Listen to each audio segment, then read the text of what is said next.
Friends, ഇന്ന് നമ്മൾ എത്തിച്ചേർന്നിരിക്കുന്നത് മൂന്നാറിലെ ഒരു മനോഹരവും ചരിത്രപ്രധാനവുമായ സ്ഥലത്തേക്കാണ്. CSI Christ church. 100 വർഷത്തിലധികം പഴക്കമുള്ള ഈ പള്ളി ഇന്നും തൻ്റെ സൗന്ദര്യവും ശാന്തതയും കാത്തു സൂക്ഷിച്ചു നിൽക്കുകയാണ്. 1910 ബ്രിട്ടീഷ് ടീ പ്ലാന്റർമാർ നിർമ്മിച്ച ഈ പള്ളി ആ കാലഘട്ടത്തിലെ അവരുടെ ജീവിതത്തിൻ്റെയും വിശ്വാസത്തിൻ്റെയും ഒരു അടയാളമാണ്.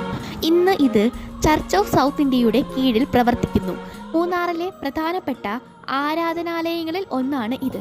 ഈ പള്ളിയുടെ നിർമ്മാണ ശൈലി നോക്കുമ്പോൾ തന്നെ ബ്രിട്ടീഷ് കാലഘട്ടത്തിൻ്റെ ആഴം നമുക്ക് അനുഭവിക്കാൻ കഴിയും.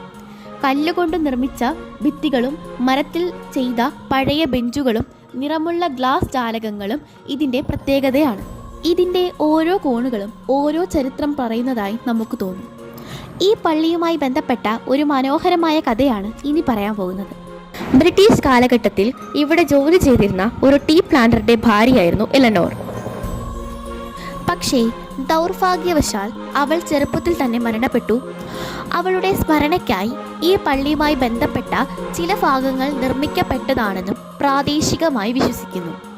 ഇന്നുപോലും ഈ പള്ളിയുടെ അകത്തും ചുറ്റുപാടുകളിലുമായി ആ പഴയ കാലത്തിൻ്റെ ഓർമ്മകൾ നമുക്ക് അനുഭവിക്കാൻ കഴിയും. മനോഹരമായ തേയിലത്തോട്ടങ്ങളുടെ നടുവിൽ സ്ഥിതി ചെയ്യുന്ന ഈ പള്ളി ഒരു സ്പെഷ്യൽ വൈബ് തന്നെയാണ് നൽകുന്നത്. ഇവിടെ എത്തിയാൽ മനസ്സിനൊരു ശാന്തതയും ഒരു പീസ്ഫുൾ ഫീലിംഗും കിട്ടും. സത്യമായി പറയട്ടെ, ഇവിടെ കുറച്ച് സമയം ചെലവഴിക്കുമ്പോൾ എല്ലാ തിരക്കുകളും മറന്ന് ഒരു കാമായ അനുഭവം ലഭിക്കും. ഇനി അവിടുത്തെ ശവകുടീരങ്ങളുടെ കഥ പറഞ്ഞുതരാം. ഇംഗ്ലണ്ടിൽ താമസിച്ചിരുന്ന എലനോറും തൻ്റെ ഭർത്താവും കൂടി മധുവിധു ആഘോഷിക്കാൻ എത്തിയത് മൂന്നാറിലെ ഈ മനോഹരമായ കുന്നിൻ പ്രദേശത്തായിരുന്നു. എലനോർ തൻ്റെ പ്രിയതമനോട് പറഞ്ഞു, ഇതാണ് ഗോഡ്സ് ഓൺ കൺട്രി.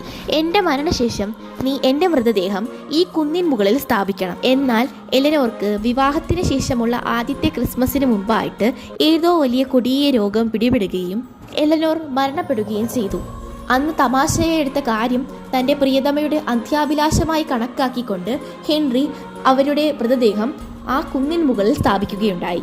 ഇതേ തുടർന്ന് അവിടെ ഒരുപാട് ബ്രിട്ടീഷ് പൗരന്മാരുടെ മൃതദേഹങ്ങൾ സംസ്കരിച്ചതായി പറയപ്പെടുന്നു.